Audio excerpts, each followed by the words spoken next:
Assalamualaikum warahmatullahi wabarakatuh.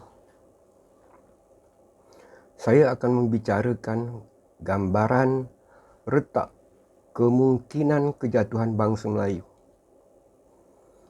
Terlebih dahulu, saya memohon maaf jika apa yang saya perkatakan mengguris dan menyinggung perasaan.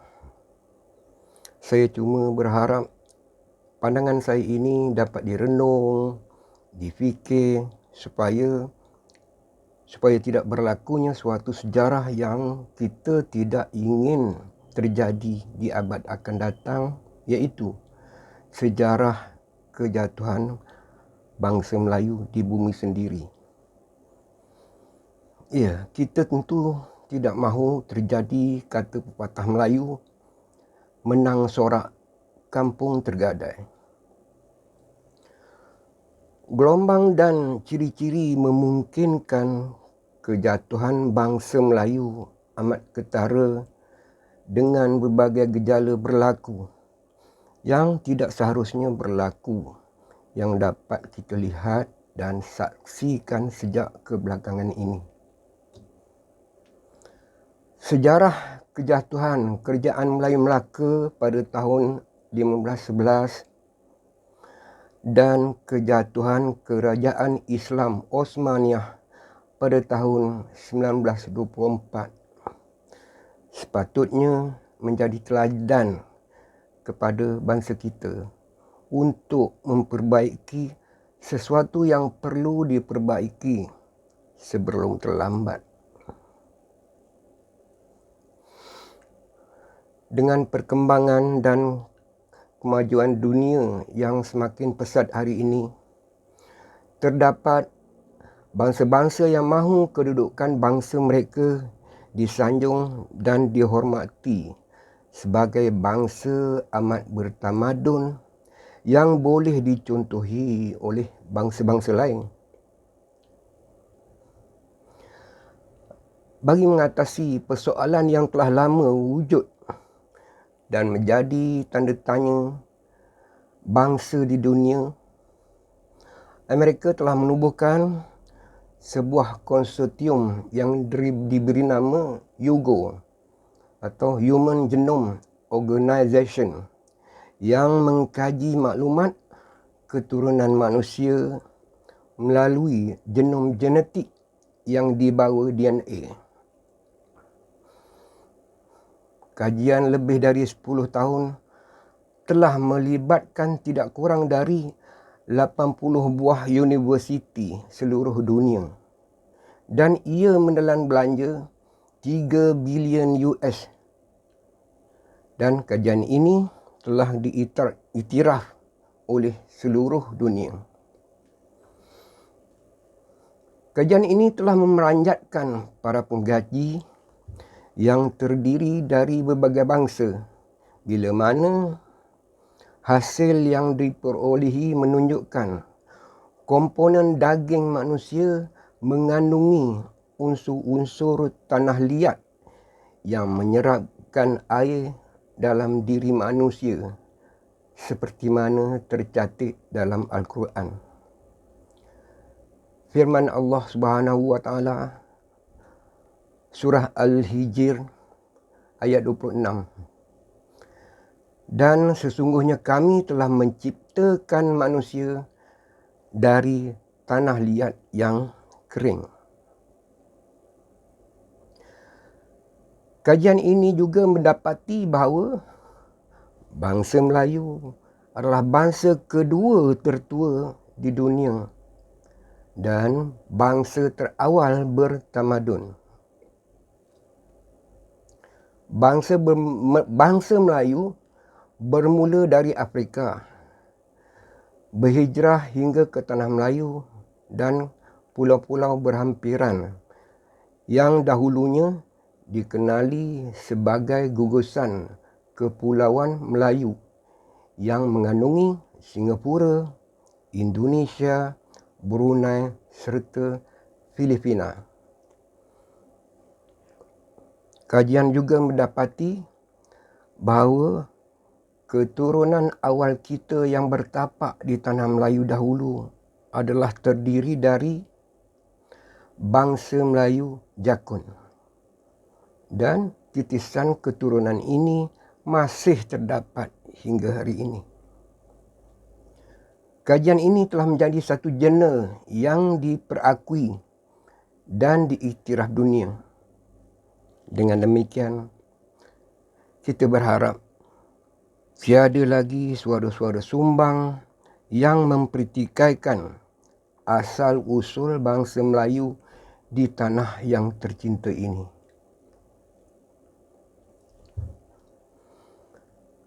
Dalam mengharungi kedamaian dan keharmonian rakyat majmuk berbilang kaum dan bangsa yang tidak mungkin terdapat di negara-negara lain, kita merasa amat terkilan dan kecewa kerana wujudnya gelombang kejatuhan moral di kalangan bangsa awal bertamadun ini.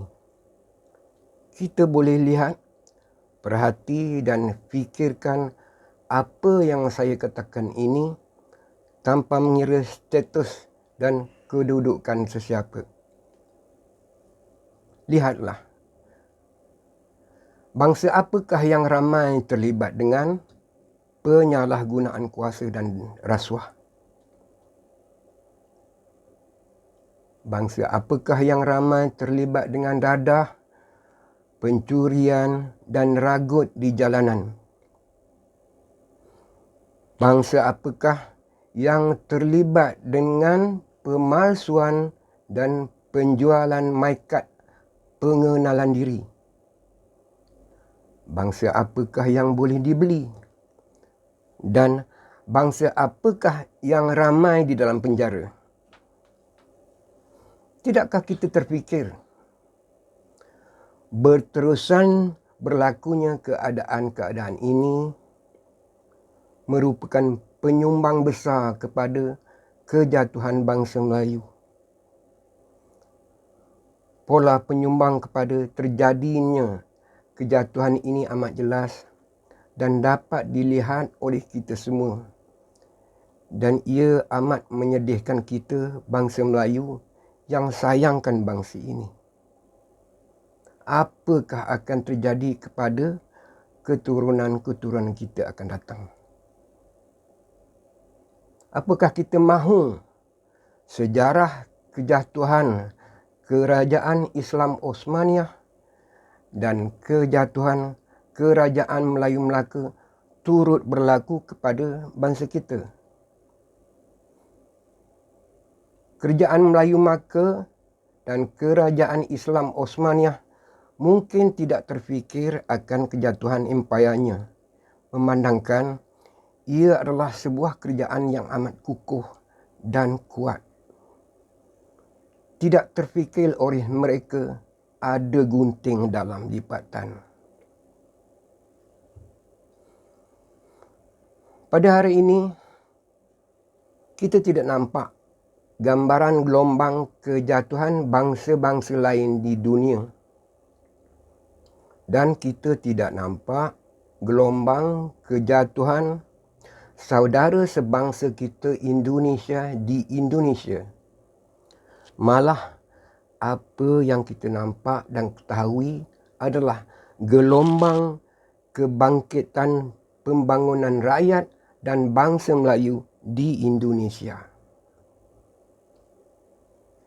Kita tahu bahawa maju mundur sesebuah negara bergantung kepada pemimpinnya. Begitu jugalah dengan kedudukan bangsa. Pemimpin berkuasa membentuk hala tuju sesebuah negara dan bangsa. Kita tidak tahu sama ada mereka-mereka yang cerdik pandai, kaya raya atau yang mempunyai kedudukan tinggi atau yang mempunyai kuasa di negara ini menyedari atau tidak bahawa berlalunya hari demi hari, tahun demi tahun sedang terbina suatu jalan untuk kejatuhan bangsa sendiri di abad-abad akan datang. Gelombang yang menjurus kepada kemungkinan kejatuhan bangsa Melayu ini dilakar oleh bangsa Melayu sendiri.